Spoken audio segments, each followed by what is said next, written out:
Mari kita berdoa.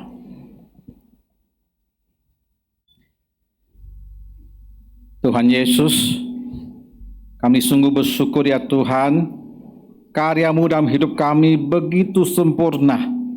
Kau telah menebus kami ya Tuhan, memberikan nyawa-Mu untuk kami supaya kami hidup adanya. Terima kasih Tuhan Yesus, Engkau tidak tinggalkan kami, Engkau menyertai kami hari demi hari dimanapun kami berada ya Tuhan. Di tengah-tengah kehidupan kami di rumah, di pekerjaan, di gereja, dimanapun kami berada. Penyertaan-Mu begitu sempurna dan indah dalam hidup kami. Kami bersyukur untuk semua penyertaan dan pertolongan-Mu Tuhan Yesus. Terima kasih untuk kesempatan memuji, memuliakan Engkau, dan kembali belajar firman-Mu Tuhan. Firman yang menjadi makanan rohani kami, yang tak bisa digantikan oleh apapun juga. Terima kasih Tuhan. Arahkan hati kami kepada firman-Mu Tuhan. Beri kami hati yang taat, sehingga firman-Mu menjadi bagian kehidupan kami satu demi satu. Terima kasih Tuhan Yesus, dengar seru doa kami, bila dengan firman-Mu Tuhan, Engkau membangunkan hati kami kembali. Hanya demi nama-Mu Tuhan Yesus, penebus juru selamat kami yang hidup, kami bersyukur, kami berdoa. Amin. Bapak Ibu yang kasih Tuhan Yesus, mari kita membaca satu bagian firman Tuhan yang jadi perundungan kita dalam ibadah kita.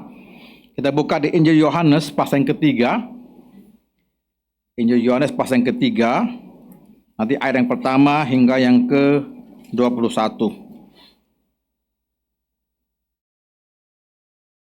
Injil Yohanes pasal yang ketiga, ayat yang pertama hingga yang ke-21. Injil Yohanes pasal yang ketiga, ayat yang pertama hingga yang ke-21. Saya akan membacakannya untuk Bapak Ibu Saudara sekalian. Alkitab saya terjemahan yang baru, ya. Jadi kalau ada beda dengan yang terjemahan lama itu beda dikit. Sama maknanya. Injil Yohanes pasal yang ketiga, demikian firman Tuhan.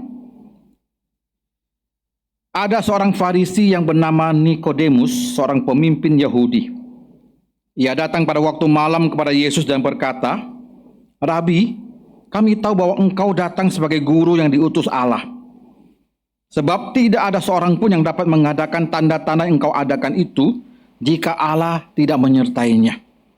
Yesus menjawab, "Sesungguhnya aku berkata kepadamu, jika seseorang tidak dilahirkan kembali, ia tidak dapat melihat kerajaan Allah." Kata Nikodemus kepadanya, "Bagaimana mungkin seseorang dilahirkan kalau ia sudah tua? Dapatkah ia masuk kembali ke dalam rahim ibunya dan dilahirkan lagi?"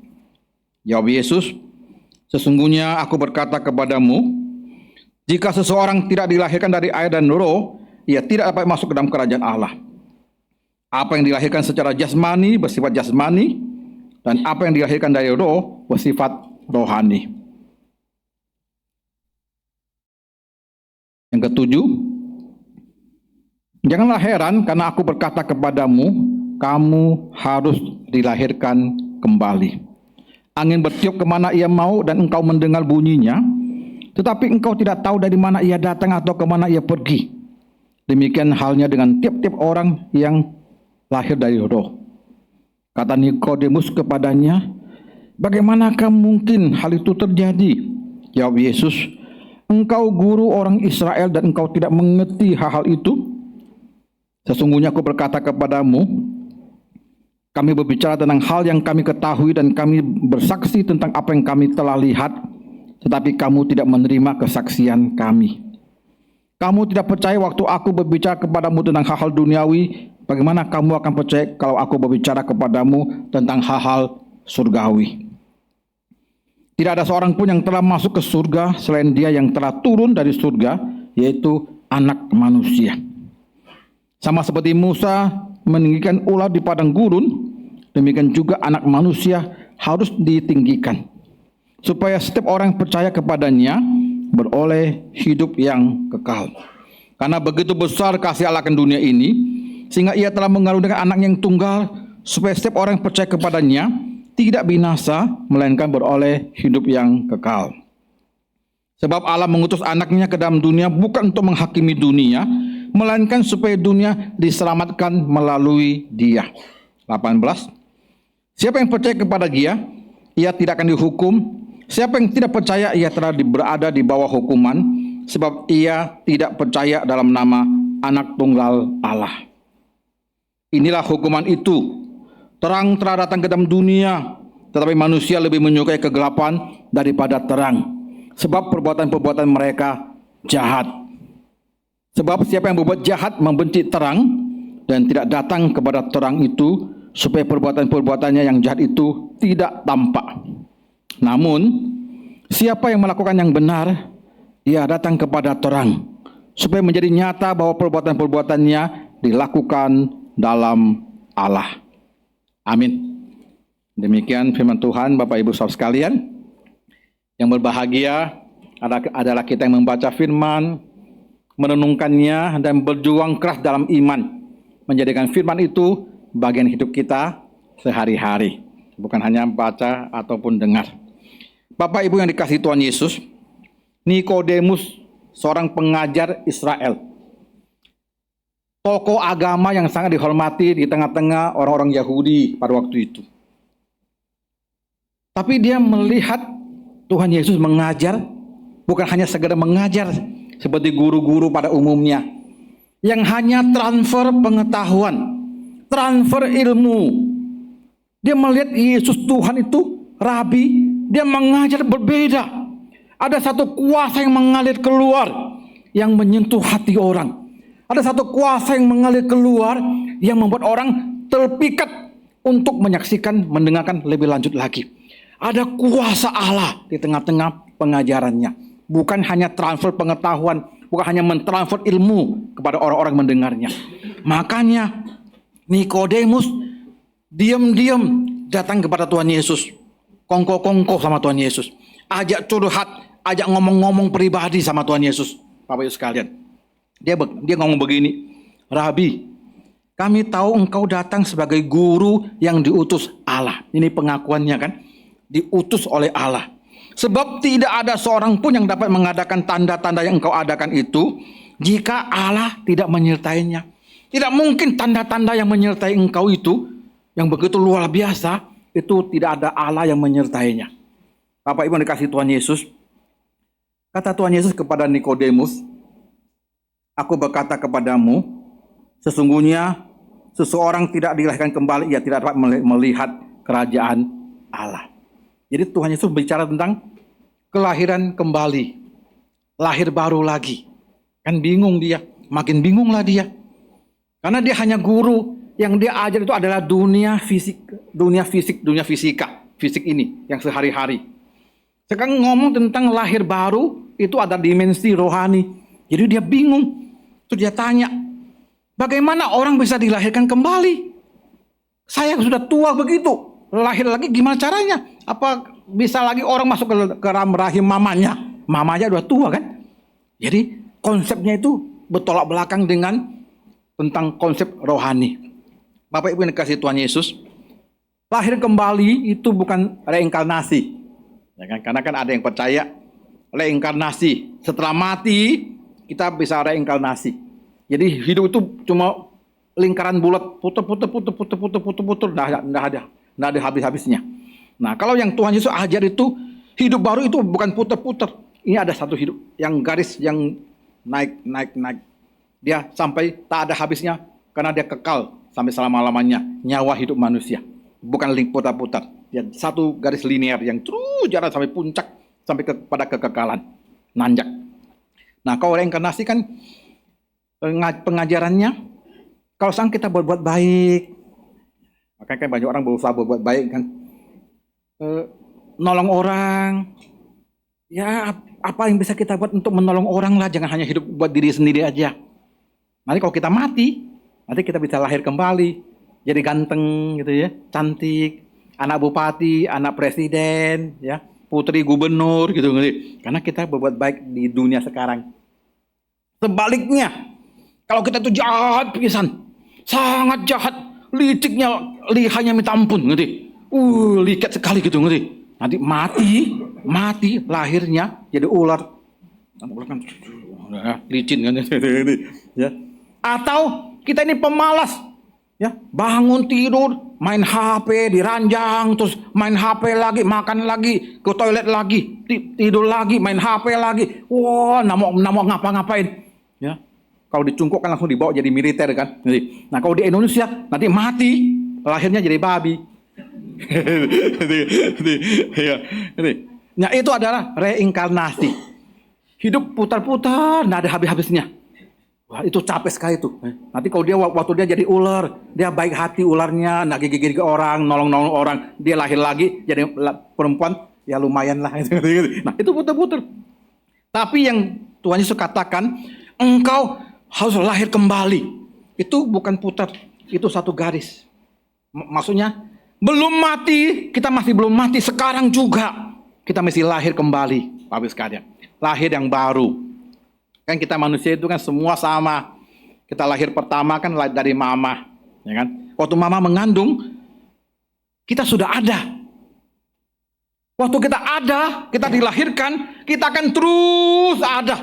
Tak ada akhir-akhirnya. Karena kita kekal adanya. Kita ada permulaan, tapi tidak ada akhirnya.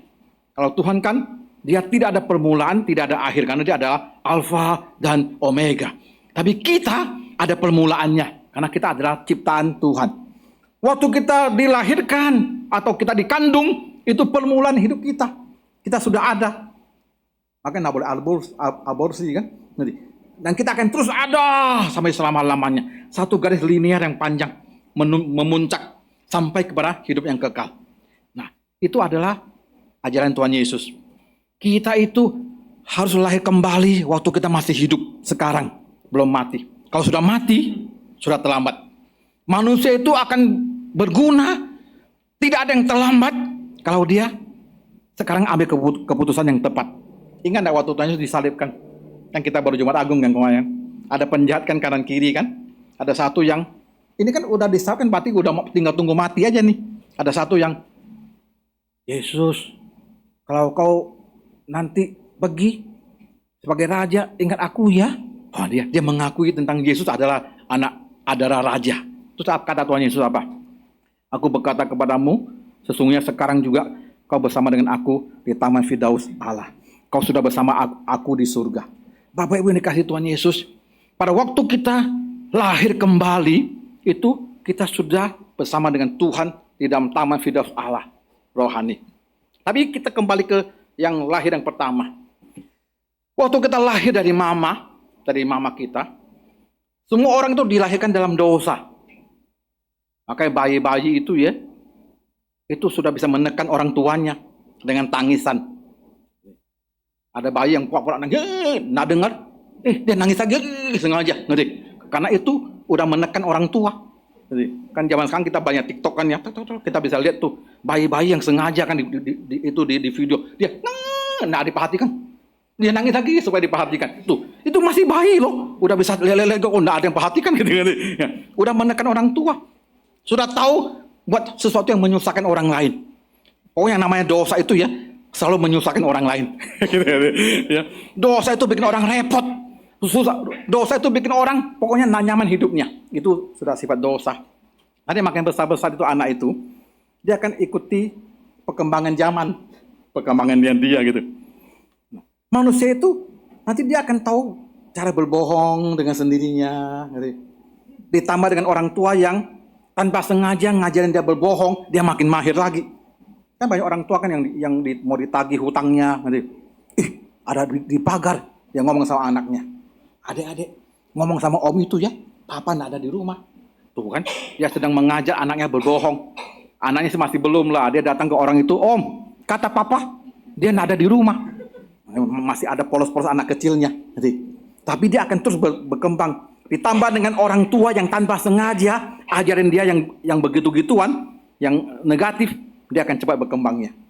Nanti waktu makin besar-besar, kita nggak usah ajar dia bohong. Anak kecil, dia bisa bohong sendiri. Saya itu ya, papa mama saya itu didik saya keras. Harus bekerja. Jadi orang itu mesti benar. Jadi orang itu ya mesti kerja keras. Makanya kalau saya tidak kerja, papa saya pasti hajar sebagai rotan. Nih, jadi saya itu dihajar rotan oleh papa saya waktu saya TK sampai kelas 3 SMP.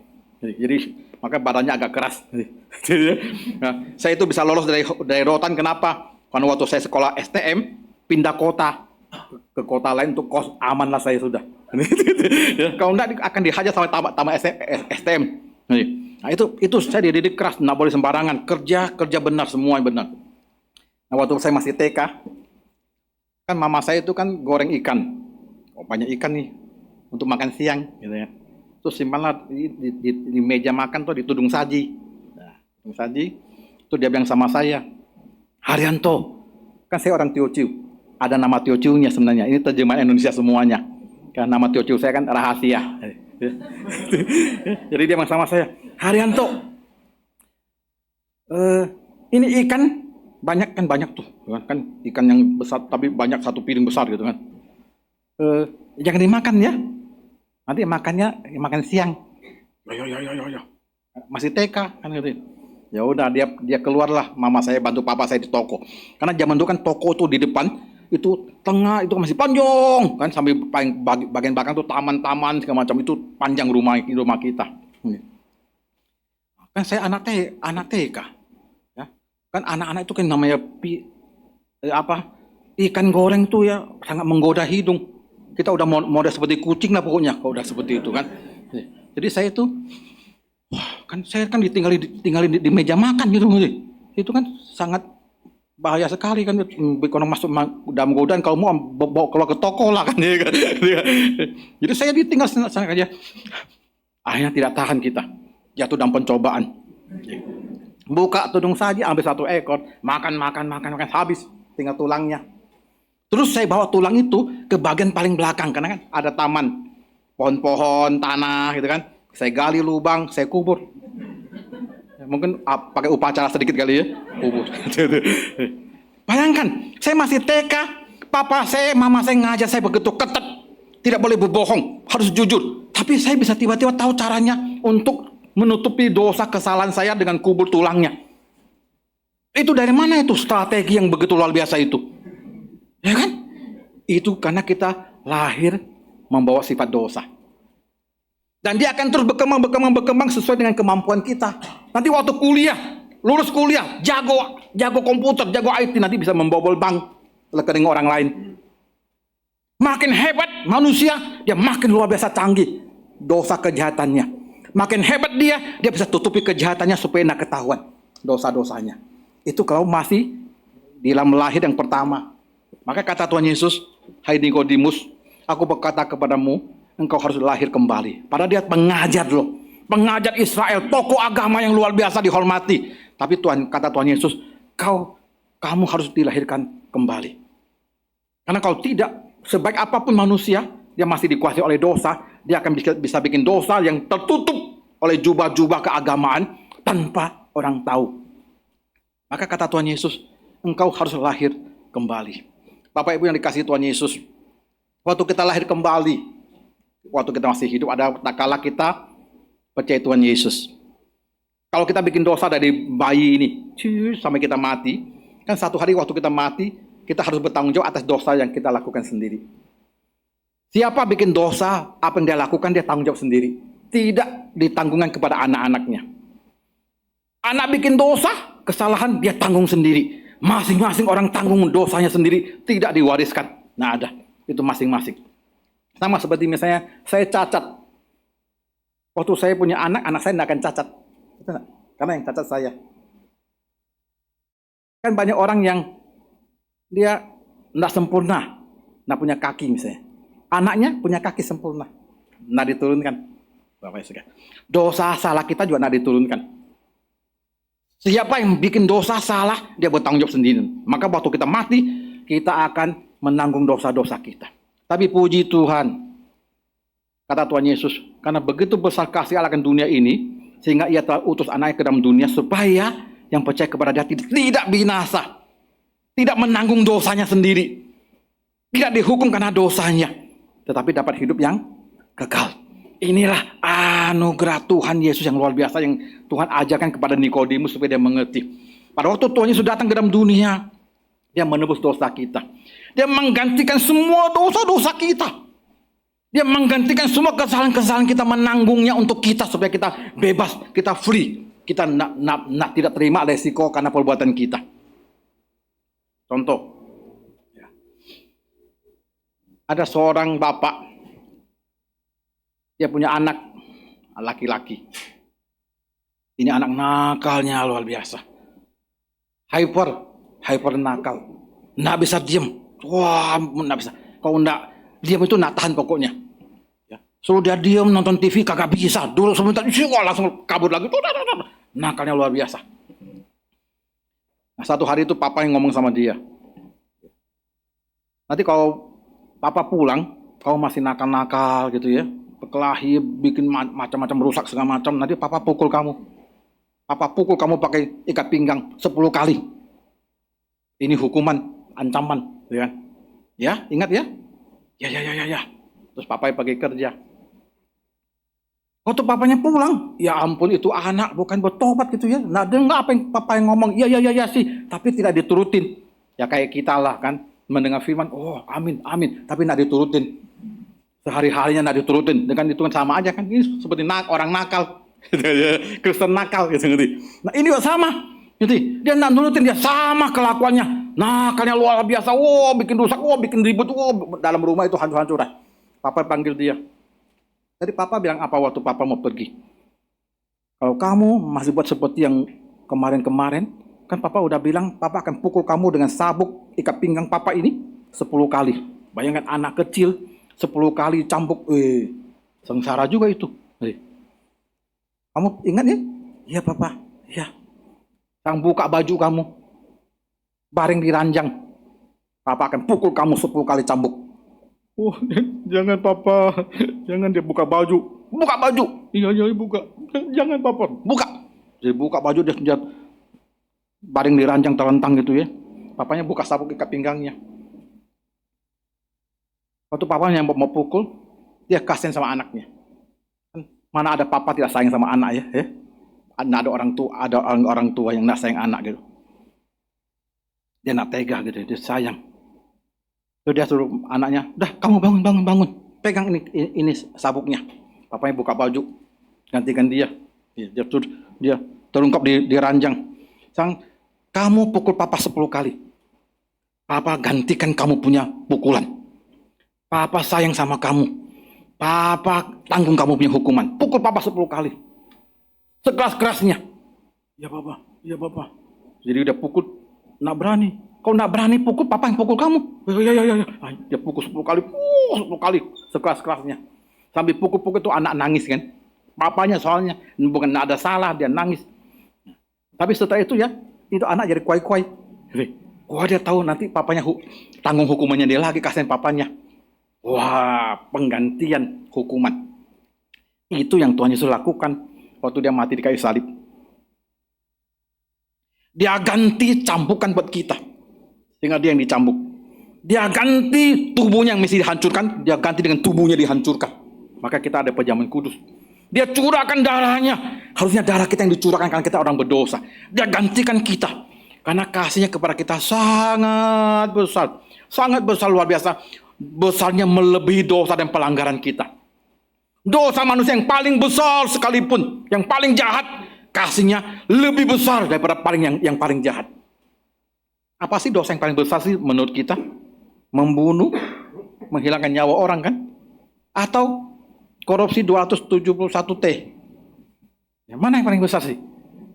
Orang bisa beda-beda ya. Tapi Tuhan mau kasih tahu ke kita gini. Karena begitu besar kasih Allah akan dunia ini, akan manusia. Kasihnya lebih besar daripada semua dosa pelanggaran kita. Makanya dia mau, bersedia, rela gantikan dosa dan hukuman kita di kayu salib itu. Waktu kita diampuni, dia gantikan kita. Kita terima pengampunan itu, kita terima dia gantikan hukuman dosa kita supaya kita tidak dihukum. Kita menjadi manusia yang baru. Waktu kita lepas dari hukuman, Tuhan menebus kita, kita menjadi manusia baru. Kita lahir kembali. Lahir kembali yang kedua kali. Yang pertama, kita lahir dalam dosa. Yang kedua, kita lahir sebagai orang yang dibenarkan oleh Tuhan. Bukan karena kita benar, kita dibenarkan. Kita disucikan, bukan karena kita suci, tapi kita disucikan oleh darah Tuhan Yesus lahir yang kedua kali itu. Dan kita belajar menjadi anak yang kuai-kuai, karena kita tahu Tuhan telah menebus dosa kita. Kadang-kadang masih nakal, tapi kita tahu ini tidak boleh, karena Tuhan telah menebus dosaku. Kadang-kadang kita masih bisa nakal, maka kata Rasul Paulus, Tuhan, kenapa aku tahu ini baik, ini tidak baik, tapi selalu tidak baik aku lakukan, yang baik aku tidak bisa lakukan. Ini terjadi konflik antara manusia lama dengan yang lahir pertama itu, dengan manusia baru lahir kedua itu, konflik. Terjadi peperangan dalam diri kita. Saya tahu ini baik, ini jahat, tapi kenapa yang baik susah selalu buat yang jahat? Tapi poinnya adalah aku tahu. Dulu mode manusia lama kita tidak tahu. Kita fine aja. Kita mah enjoy aja biasa. Semua orang juga bohong. Semua orang juga bohong. Siapa yang tidak bohong di bumi ini? Kita biasa-biasa aja. Tapi setelah kita jadi manusia baru, kita memang bisa bohong. Bohong. Ampun Tuhan Yesus. Ampun tadi kebohongan. Minta ampun. Jadi ada sensitif. Kita punya saraf itu jadi sensitif, jadi hidup. Kalau dulu kan mati. Disentuh-sentuh ya, nggak rasa apa-apa. Sekarang disentuh, dia bergerak. Seperti kita menyentuh api. Karena kita punya saraf masih bagus. Coba kalau orang punya saraf sudah mati, kena api dan nggak tahu, udah hitam semua. Tapi kalau kita sensitif, ini. Nah, waktu kita lahir baru, semua hati, semua ornamen hidup kita, semua jiwa kita sensitif. Dia peka. Yang tinggal kita ikuti sensitif itu, atau tetap keras kepala, keraskan hati, ikut yang lama.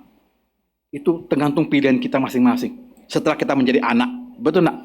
Bapak ibu yang dikasih Tuhan Yesus, itu yang kata Tuhan Yesus kepada Nikodemus, kamu harus lahir kembali. Kalau kamu lahir kembali, kamu akan mengerti apa yang saya katakan kepada kamu. Kalau kamu lahir kembali, kamu akan mengerti pengajaranku. Kalau kamu lahir kembali, kamu akan mengerti hatiku, pikiranku, misiku. Kamu akan mengerti. Kau sudah lahir kembali, Bapak sekalian. Waktu kita lahir kembali, cara kita melihat dunia menjadi berubah. Karena kita punya 2 KTP sekarang. Satu KTP Tangerang, ya. Satu KTP surgawi. Ada 2 KTP kita ini. Artinya, sekarang sebagai manusia, saya warga Tangerang, tapi sekaligus juga saya adalah warga kerajaan surga.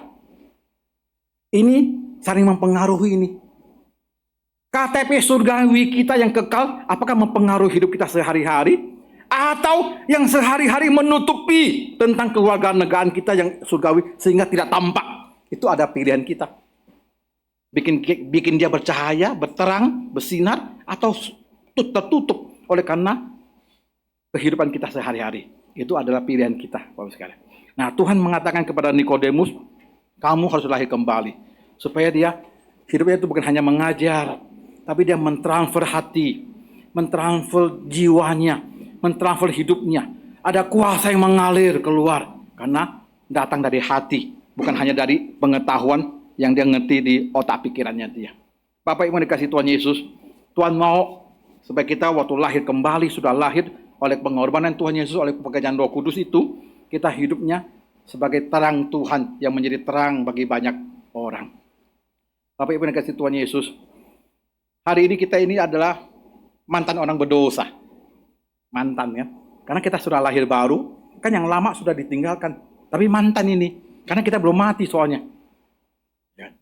Nah, karena belum mati, ini jadi konflik kan, yang seperti yang Paulus alami. Ini kalau orang namanya mantan itu hati-hati, dia bisa jatuh lagi. Dulu waktu saya pelayanan di penjara, kan tiap bulan, tiap minggu tuh giliran. Nanti minggu ini ke Tangerang pria, minggu depannya lagi ke itu penjara wanita Tangerang, minggu depan lagi ke itu Salemba rutan, tahanan-tahanan sementara sebelum mereka masuk ke penjara kan, itu ada di rutan. Nah itu keliling. Nah di sana kita ibadah, saya khotbah ya untuk menguatkan, meneguhkan, menginjili supaya mereka percaya Tuhan Yesus ya, suatu nanti keluar jangan kembali lagi. Nanti setelah ibadah ada yang kepengen curhat kan, mereka kan di sana kan sumpek ya, di penjara itu sumpek kan. Wah, banyak masalah, lebih banyak masalah daripada dunia sehari-hari kelihatannya. Jadi sumpek. Jadi mereka kepengen curhat. Jadi ada tim kita yang datang ikut saya. Jadi mereka bisa curhat, konseling, nanti didoakan. Satu ketika ada satu bapak datang sama saya. Pak Pendeta, ya, saya minggu depan mau keluar dari penjara. Oh, bagus, bagus. Pak Pendeta, saya berterima kasih sudah dengar firman, ya. Saya ingin nanti kau keluar, nggak mau masuk lagi. Saya bilang, iya jangan masuk lagi Pak, ini bukan tempat bagus. Ya, betul. Ya, bekerja keras Pak, berusaha. Kalau kita berusaha pasti ada jalan. Ya. Pak Pendeta doakan ya. Saya berdoa. Wah semangat doanya, karena dia kepengen berubah kan. Wah kita senang sekali sebagai hamba Tuhan tuh paling senang yang begitu-gituan, kan? Wah senang. Akhirnya putar-putar lagi. Bulan depan saya datang, Bapak itu ada lagi. Bapak, kenapa masih ada lagi di sini? Kan katanya nggak mau kembali lagi. Dia bilang, malu-malu dia, lesu-lesu gitu. Pak Pendeta, saya bukannya mau datang lagi Pak Pendeta. Saya waktu keluar, mantan napi tidak ada yang mau terima kerja. Bapak mau terima mantan napi? Di kantor, ya, tempat di rumah kerja. Jadi tukang kebun, nanti takut nanti pohonnya diambil kan. Ya. Akhirnya saya kan lapar Pak Pendeta. Jadi saya ambil sepeda orang, ketahuan masuk lagi. Aduh, kan jadi saya itu waktu itu ya frustrasi loh. Saya bilang Tuhan, saya capek-capek keliling-keliling khotbah gitu ya. Ini orang balik lagi keluar, kapan selesainya ini mah urusan? Tidak ada gunanya dong saya khotbah keliling-keliling. Langsung Tuhan hibur seketika.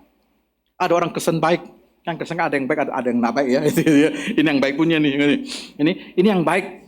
Dia itu sewa rumah besar di Tangerang, mempekerjakan mantan napi. Wah ya waktu saya ke sana tuh ya saya senang sekali. Wah hebat sekali. Ada ruangan mantan napi itu ya lagi bekerja, potong-potong kayu, terus nanti dipaku-paku jadi salib kecil sampai salib besar yang ada di rumah kita. Terus ada yang lagi bikin manik-manik ya. Kalau yang wanita bikin manik-manik yang salib, manik-manik yang macam-macam hiasan-hiasan. Ada yang lagi bikin ukiran yang seni lebih tinggi punya. Dia bikin ukiran Kristus adalah kepala rumah ini. Wah, yang ada di rumah kita. Ada yang lagi di ruangan lain yang lagi bikin kursi-kursi kecil sekolah minggu. Warna merah, hijau, kuning. Kayak lagu-lagu pelangi itu. Nih, semua ada. Wah, saya baru tahu. Oh, ternyata barang-barang Kristen yang ada di toko Kristen itu, yang Immanuel, metanoia dulu itu. Oh, ini bikinan mantan napi. Jadi saya senang deh. Tuhan Yesus terima kasih. Ada orang baik yang mau melayani mantan napi. Jadi kalau sekarang saya ke penjara, kalau mereka bilang Pak Pendeta, saya mau keluar, saya langsung suruh ke sana. Jangan sampai dia masuk lagi gitu. Wah, ada jalan, ada solusi. Memang apa-apa mesti ada solusinya kan ya. Jangan hanya gusul-gusul dong, nggak ada solusi kan. Nah, ini ada solusinya. Jadi saya senang. Mantan napi. Satu hari ada mesin yang kalau misalnya mau bikin salib itu kan kayu masih kasar. Ada mesin yang untuk bikin halus kayunya itu. Jadi halus supaya bisa dicat bagus. Itu mesin dicuri sama mantan napi itu. Udah dikasih pekerjaan, ditampung, tinggal di sana, asrama, kan? Nggak usah keluar uang, ada makan lagi segala macam. Masih mencuri mesin tempat dia bekerja cari nafkah. Saya ngomong sama bapak yang orang baik itu, orang Kristen itu, Pak, Bapak tidak kecewa sakit hati kah? Ini udah kasih baik-baik gitu ya, masih dicuri mesinnya, nah sakit hati kah atau mundur kah? Enggak Pendeta, enggak apa-apa nanti. Kan kita semua mantan orang berdosa, bisa kambuh katanya kan. Saya juga bisa kambuh juga kan. Cuma kambuhannya beda-beda kan. Wih, ini betul-betul orang baik, Kristen baik. Enggak dipengaruhi, dia melayani enggak dipengaruhi orang yang dilayani. Sama seperti kasih Tuhan Yesus ya. Kan Tuhan mengasihi kita tanpa dipengaruhi oleh kasihnya kita ke dia. Betul enggak? Itu tanpa syarat. Wah, saya senang sekali, ini luar biasa. Bapak Ibu sekalian, kita ini mantan orang berdosa ya. Itu kita bisa curi mesin juga itu. Cuma mesin yang berbeda gitu. Itu bisa kambuh kita. Makanya gereja itu sebenarnya adalah rumah sakit rohani. Di dalam rumah sakit rohani ini ya, yang di dalamnya itu ya macam-macam penyakitnya. Saya ada penyakitnya, kita masing-masing ada penyakit masing beda-beda. Ada yang agak akut-akut gitu. Ada yang sedang, ada yang ringan-ringan. Tapi kita adalah orang yang sakit. Maka kita ada di rumah sakit rohani. Gereja bukan kumpulan orang-orang grup, orang-orang suci mulia. Bukan. Itu adalah tempat orang sakit berkumpul untuk saling menyembuhkan. Saling kasih nasihat, kasih tahu obatnya supaya bisa sembuh. Maka hari Minggu kita datang gitu ya. Itu lagi kontrol sakit kita. Ya kan? Hari Rabu lagi, hari Rabu datang juga kan ya, yang lebih sadar penyakit saya mesti lebih sering dikontrol. Ya kan ya. Ya. Yang datang sebulan sekali atau setahun sekali bahaya, itu nanti stadium 4 mati. Ya kan betul ya. Itu bahaya. Itu mesti kontrol, kalau ada sakit parah itu ya mesti kontrol. Kan kita ini lagi rawat jalan nih ceritanya. Waktu kita keluar dari sini kan tetap amin song kan, berkat kita keluar. Itu lagi rawat jalan kita ini. Ya tiap hari mesti minum obat. Makanya disuruh saat teduh. Ada gema, gerakan membaca Indonesia GKY kan. Itu adalah obat minum sehari-hari supaya darah jangan naik gitu. Supaya ginjal jangan rusak, supaya jangan rusak jantungnya. Itu seperti itu gambarannya. Kita itu adalah orang sakit, Bapak sekalian. Mantan orang berdosa. Selama kita dalam dunia, kita adalah mantan orang berdosa. Akan selesai pada waktu kita mati. Tapi kan kita tidak mungkin mati-matiin diri sendiri cepat-cepat, kan tidak boleh, dosa juga itu. Ya kan? Nah, kita harus ikuti apa yang ada dan berjuang supaya hidup manusia baru kita semakin kuat. Kata Rasul Paulus, sebagai manusia yang baru, lahir baru, hendaklah kita ikut pimpinan roh. Betul nggak? Jangan lagi ikuti hidup dalam keinginan daging manusia lama yang lahir baru, lahir lama itu, yang lahir pertama itu. Kita mesti hidup yang lahir yang baru. Kalau kita kasih makan manusia baru kita dengan vitamin yang terus menerus, kita akan lebih kuat manusia barunya. Supaya manusia lamanya makin hari kecil, kusut. Dia tak bisa bergerak. Masih ada dia. Selama kita masih di bumi, dia masih ada manusia lama ini. Tapi dia tak berkutik. Kita belenggu, kita bikin dia lemes. Dia tidak punya tenaga. Karena manusia baru kita kasih makan. Vitaminnya cukup, gizinya cukup, dia besar. Ini tak bisa berdaya manusia lama kita itu. Karena kita lebih besar. Hanya itu. Nah, maka kata Rasul Paulus, hendaklah kamu dalam hidupmu, kamu hidup menurut pimpinan roh. Supaya manusia baru kita makin kuat. Kalau kita manusia baru kita kuat ya, kita hatinya senang, sukacita, bahagia. Orang itu kalau senang ya, ping'an gitu ya, damai, sukacita, badan sehat. Amin. Ya. Tapi kalau kita hidup dengan manusia lama, ya kan? Kita tahu ini jahat, kita tahu ini baik, tapi kenapa kita buat yang jahat dan tidak ingin berubah terus seperti itu? Tidak ada perubahan. Kita akan sengsara hidup kita. Kita tahu, tapi kita tidak melakukan yang baik. Itu sengsara hidup kita, Bapak Ibu sekalian. Dan kita tidak bisa mundur, karena roh Tuhan ada di hati kita. Makanya mengapa kita, aduh Tuhan, kenapa saya begini? Itu puji Tuhan. Artinya roh Tuhan bersama dengan kita. Kalau kita tidak rasa apa-apa lagi, itu bahaya itu. Ya, jangan-jangan belum lahir baru ini. Orang lahir baru pasti dia akan, aduh kenapa saya begini lagi? Dia akan terus berusaha, berjuang. Jatuh bangun lagi seperti orang bertanding tinju itu loh kan. Dia jatuh udah bengkas ini, masih naik lagi. Udah jatuh dipukul 1, 2, 3, dia berusaha naik lagi. Akhirnya dia menang terakhir, bonyok semua. Tapi menang. Nggak apa-apa. Bonyok semua, tapi menang. Daripada udah bonyok, kalah lagi kan, rugi. Nah, itu hidup kita. Kita itu berperang dengan manusia lama, manusia baru. Siapa yang kita mau kasih bonyok? Itu penting. Maka kata Tuhan Yesus, hendaklah kamu itu lahir kembali. Dengan lahir kembali, maka hati kita berbeda. Suasana mata kita berbeda. Cara kita melihat uang berbeda. Cara kita melihat orang itu berbeda. Cara kita melihat dunia kita itu menjadi berbeda. Kasih contoh. Dulu waktu saya masih belum percaya Tuhan Yesus, Kan tadi kan bantu papa saya kan di kota. Kota kami itu kota kecil. Orang tuh dagang semua kan karena kita ada di pasar kan. Toko-toko macam-macam toko macam masing-masing kan. Masing-masing spesialisasinya beda-beda. Nah, kalau saya lagi keluar ya ke jalan besar atau jalan yang dalam, semua kan toko-toko kita hai hai hai sama tetangga-tetangga teman-teman biasa aja. Nggak ada rasa apa-apa. Waktu udah percaya Tuhan Yesus, waktu saya jalan gitu ya, kanan kiri toko itu ya, kapan mereka bisa percaya Tuhan Yesus ya? Beda responnya sekarang. Saya juga kaget deh, kenapa jadi berbeda hatiku, perasaannya, emosinya berbeda. Ini kapan mereka percaya Tuhan Yesus ya? Mengapa? Karena orang toko itu ya, buka pagi, tutup malam. Buka pagi, tutup malam. Buka pagi, tutup malam. Ya saya itu kalau pulang sekolah, SD, TK gitu ya, langsung simpan tas, udah bantu papa saya. Sampai malam. Saya itu nggak pernah namanya ujian. Mau ujian, terus belajar. Nggak pernah. Bisa lulus itu ya. Orang lain heran, saya lebih heran lagi. Karena nggak pernah belajar. Karena bagi papa saya itu ya sekolah itu di sekolah, di rumah jangan sekolah, kerja. Orang dulu begitu tuh sadisnya. Nah, jadi saya kerja. Jadi pokoknya kalau ke sekolah lagi ujian, bagi saya ujian nggak ujian sama aja. Saya datang aja tenang. Apa yang ada pada saya itu yang ku jawab gitu. Nggak ada belajar. Karena sampai malam bisa jam 10 malam kita masih buka toko baru masukin barang. Itu setiap hari loh. Bertahun-tahun dari saya TK sampai saya SMP sampai ini. Terus saya berpikir, kapan mereka bisa percaya Tuhan Yesus? Pagi sampai malam, pagi sampai malam, pagi sampai malam. Kapan mereka tutup toko? Orang-orang yang jualan toko itu di tempat saya. Waktu Imlek.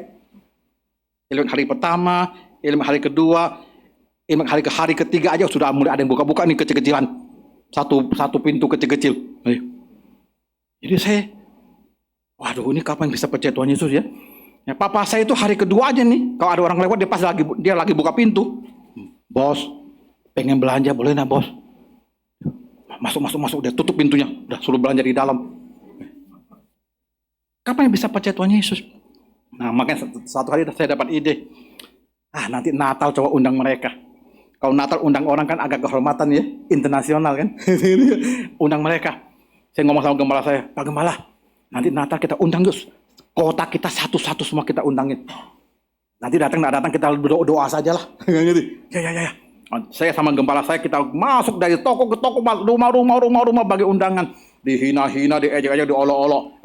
Gereja ada makan apa? Pokoknya lu dihina-hina lah nanti. Ya. Tapi herannya waktu itu ya, nggak marah loh. Pertama kali saya itu ya yang merasa diejek, nggak marah. Saya juga heran, kok bisa senyum-senyum ya? Iya, datang ya Pak ya, datang ya Ko ya Ci ya, datang ya, datang aja. Nanti makanannya nanti lihat aja. Ya, pokoknya ngomong aja lah pokoknya kita kan. Waktu hari hanya Natal, datang 1/4 dari semua toko satu kota yang berapa ratus gitu ya. 1/4 doang. Hatinya senang loh. Rasa senang itu masih ada sampai sekarang. Mereka nggak percaya atau nggak percaya urusan kedua, tapi datangnya itu loh sudah senang. Betul nggak? Nah, caranya jadi hati kita jadi berbeda. Nah, itu karena ada roh Tuhan di hati kita. Roh Tuhan waktu ada di hati kita, dia tak pernah tinggalkan kita. Mau bikin dosa besar bagaimanapun hidup kita, dia tetap ada di hati kita. Dosa kita buat terus menerus, dia tetap ada di hati kita. Dia bukan jadikan rumah hati kita itu hotel, bukan. Bisa pulang keluar masuk. Nah, di itu rumah. Makanya kata Alkitab, tubuh kita adalah bait Allah, rumah Tuhan. Itu rumah bukan hotel. Nggak disebutkan tubuh kita adalah hotel Tuhan. Nggak. Itu bisa keluar masuk tuh. Ini enggak. Makanya waktu kita berdosa, dosa paling besar bagaimanapun, dia tetap ada di hati kita. Sekali dia memilih kita, dia tak pernah menyesal memilih kita. Itu kasih Tuhan itu luar biasa. Cuma kitanya sengsara. Karena kalau kita tahu, tapi tidak ada perjuangan melakukannya, kita sengsara hidup kita. Kita nggak tenang, nggak damai, banyak gelisah. Itu mengundang banyak penyakit, Bapak sekalian. Bisa sakit mah, ya, pegel-pegel sini, tengkuk, ya. Darah bisa tinggi. Manusia itu satu kesatuan, satu kesatuan. Roh, jiwa, tubuh kita semua ada satu sebenarnya, nggak bisa dipisahkan. Satu ada masalah dia mempengaruhi semuanya, betul nggak? Itu manusia hebatnya begitu. Makanya Bapak sekalian, manusia itu begitu unik sampai Tuhan mengasihi kita karena nilainya kekal. Makanya kalau kita manusia ada kecelakaan, ada yang meninggal, kan semua ribut kan? Semua kumpul. Di jalan ada yang ketabrak mati. Semua berhenti, urusin. Manusia itu luar biasa. Dia berbeda nilainya dibanding dengan yang lain-lainnya. Terus makanya ada ibadah pemakaman. Apapun kepercayaan dia pasti ada ibadah pemakamannya. Tapi kalau kucing ditabrak, anjing ditabrak, kan tidak pernah kan kita ketemu kucing kumpul semua ibadah. Atau anjing ibadah semuanya, mereka izin keluar dari rumah kan karena ada yang mati. Nah ada, hanya manusia yang ada ibadah, ada upacaranya, itu hanya manusia. Karena manusia itu berbeda, sangat bernilai, sangat berharga, karena dia kekal adanya nyawa hidupnya dia. Itulah hidup kita Bapak sekalian. Makanya Tuhan mau kita bukan hanya lahir pertama bawa dosa, tapi kita lahir kembali yang kedua supaya kita hidup serupa dengan Tuhan Yesus. Amin. Mau seperti itu? Mau? Mari kita berdoa.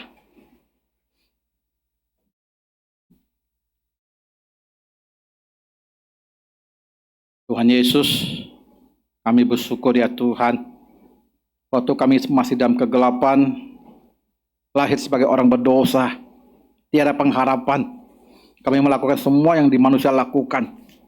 Tapi Engkau datang membawa terang-Mu Tuhan, menyinari hidup kami, memberikan terang bagi hidup kami yang dalam kegelapan.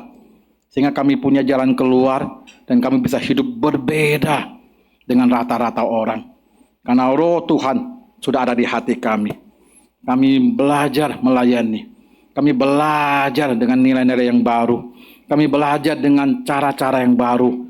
Karena Engkau ada di hati kami. Kami sadar kami bisa jatuh bangun. Tapi kami bersyukur Engkau tidak pernah tinggalkan kami. Engkau selalu bersama dengan kami. Engkau bikin kami bangun kembali ya Tuhan supaya kami menang.